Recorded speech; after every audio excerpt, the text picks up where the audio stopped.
Le journal des municipales 2020 en Normandie, Thibaut Deslandes, podcast by Tendance Ouest. Bonjour à tous et bienvenue sur ce podcast consacré aux élections municipales 2020, podcast Tendance Ouest que vous retrouverez chaque semaine jusqu'au 15 mars prochain, le jour du premier tour. Au programme cette semaine, la question de la semaine, on s'intéressera au nombre de candidatures en Normandie et puis un focus sur un département et en l'occurrence le département de l'Orne. Nous retrouverons Éric Mas dans quelques instants, soyez les bienvenus.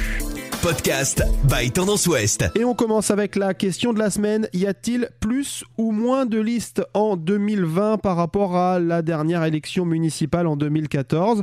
Pour le savoir et pour en être certain, il faudra attendre bien évidemment le 27 février et la fin du dépôt des candidatures dans les préfectures et sous-préfectures.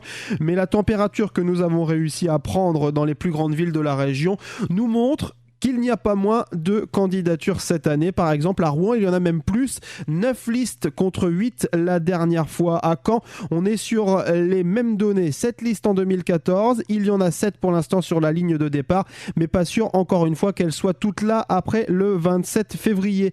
À Saint-Lô, par contre, il y en a un petit peu moins. Il y avait 5 listes en 2014. Il n'y en aura que 4 cette année. Au Havre, plus de listes. 6 cette année contre 5 la dernière fois.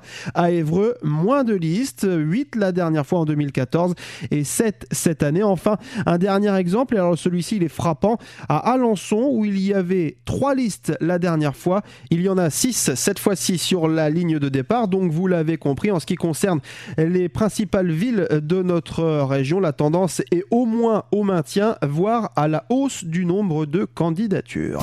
Le journal des municipales 2020 en Normandie, Thibaut Deslandes, podcast by Tendance Ouest. Et d'ici le scrutin, on s'intéressera chaque semaine à un département normand pour en faire un petit peu le tour et en voir les enjeux. On commence avec le département de l'Orne. Éric Mas nous a rejoint.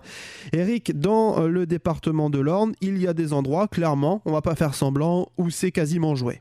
Thibaut, je ne vais pas prendre beaucoup de risques en citant par exemple la ville de Domfront, où le maire sortant Bernard Soule est le seul candidat à sa succession. Le plus dur va être de motiver les électeurs à quand même venir déposer un bulletin dans l'urne, m'a-t-il confié. Situation comparable à Mortagne-au-Perche, où une seule liste est actuellement déclarée, menée par Virginie Valtier, liste dans laquelle on retrouve un certain Jean-Claude Lenoir, ancien maire, président de la communauté de communes, sénateur honoraire. Les jeux sont faits.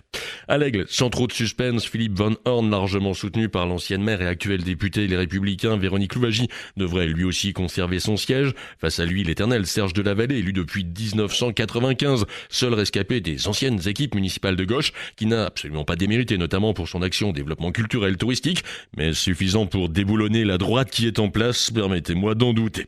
Même cas de figure, mais avec les sensibilités politiques inverses à Flers. Le sortant Yves Gouachdoué, président de l'Aglo, a fait le job. Ce bassin est économiquement celui qui fonctionne le mieux dans l'Orne, tant sur le plan de l'emploi que sur celui du commerce. Il a créé une police municipale, mis en place la vidéosurveillance. Face à lui, la droite s'agite, critique, a priori avec 2 listes dont on attend toujours les propositions concrètes et chiffrées. Alors on a fait le tour des secteurs où ça paraît assez simple et puis il y en a d'autres où ça sera un peu plus compliqué. Allez, on y va crescendo. On commence par Vimoutier, même s'il a fait le job durant 2 mandats.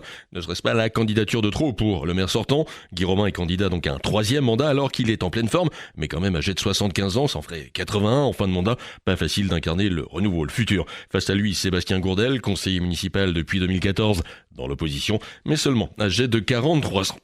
On va à la Ferté-Macé, on serait tenté de parier sur José Collado, implanté activement dans la politique locale depuis longtemps, successeur semble-t-il logique du maire sortant qui lui ne se représente pas, mais il y a 2 autres candidats, mais les temps ont changé, mais surtout, la Ferté-Macé a intégré Flers-Aglo, si c'est sans doute positif en termes d'aménagement du territoire, comment va réagir au travers de son vote la population fertoise, d'autant que tel un ver dans la pomme, la droite fait tout ce qu'elle peut pour tenter de s'aborder cette intercommunalité. Argentan, la logique voudrait que Frédéric Léveillé se succède à lui-même, il est en poste depuis que le maire Pierre Pavis a laissé son fauteuil pour jouir d'une retraite bien méritée, mais l'ancien premier secrétaire fédéral du PS de l'Orne n'incarnerait-il pas à son corps défendant l'image d'une gauche un peu trop passéiste? Face à lui, Jean-Louis Carpentier, qui faisait partie de l'équipe élue avec Pavis en 2014, mais qui se présente contre Frédéric Léveillé. Autre candidat, Karim Moulier, mais il débute en politique. Et puis Argentan sera sans doute la seule ville de l'Orne avec un candidat Rassemblement National. S'il arrive à monter sa liste, Romain Barrel est totalement inconnu localement. Il est de Seine-Maritime. Argentan Argentan en 2020, l'étiquette RN attirera-t-elle davantage encore que celle du FN qui en 2014 avait frôlé la barre de 20%. Et puis d'ici le 15 mars, on s'offrira des focus sur des villes bien particulières et vous avez choisi cette semaine, Eric, la préfecture du département de l'Orne. Alençon, bien sûr, même si on ne peut pas dire que pour l'instant, la campagne municipale passionne la foule des anonymes. Chaque fois qu'on évoque le sujet Alençon, la réponse est à peu près la même. On n'a jamais vu ça. Ça, c'est quoi? C'est 6 listes, un record. C'est l'ex-maire PS, Joachim Pouillot, devenu député Nouvelle Gauche, qui, loi anti-cumul oblige, a dû céder son fauteuil de maire en 2017 à Emmanuel Darcissac, qui s'est émancipé, qui est passé à la République En Marche. Du coup, le sang du député n'a fait qu'un tour. Il est à nouveau candidat à la mairie, prêt à lâcher l'Assemblée nationale pour venger sa ville qu'il considère flouée par la Macronie. Face à ce duel, la liste menée par Sophie Douvry, soutenue par toute la droite au sens large, du président de région Hervé Morin, celui du département de Ballor, par les LR, député Véronique Louvagie et sénateur Vincent Segouin.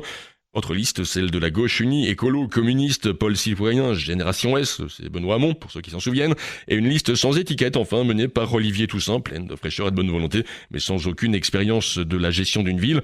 Enfin, une hypothétique 6e liste menée par le très détonnant ancien maire de Préampa, Yves Cortès. Secouez le tout, ajoutez-y quelques déclarations tonitruantes du président du conseil départemental, qui prépare déjà sa réélection de l'an prochain, et bien malin qui aujourd'hui peut établir un pronostic fiable de ce qui sortira des urnes à Alençon le 15 mars au soir. Et d'ailleurs, pour aider les Alençonnais à se faire une opinion, vous pourrez suivre un débat organisé par Tendance Ouest avec l'ensemble des candidats. Ce sera le 4 mars prochain, mais on aura l'occasion d'y revenir. La semaine prochaine, on s'intéressera à la Seine-Maritime et notamment au secteur du Havre où nous retrouverons Gilles Antoine. Merci d'avoir suivi ce podcast consacré aux élections municipales 2020 de Tendance Ouest. Les élections qui auront lieu, je vous le rappelle, encore et toujours les 15 et 22 mars prochains.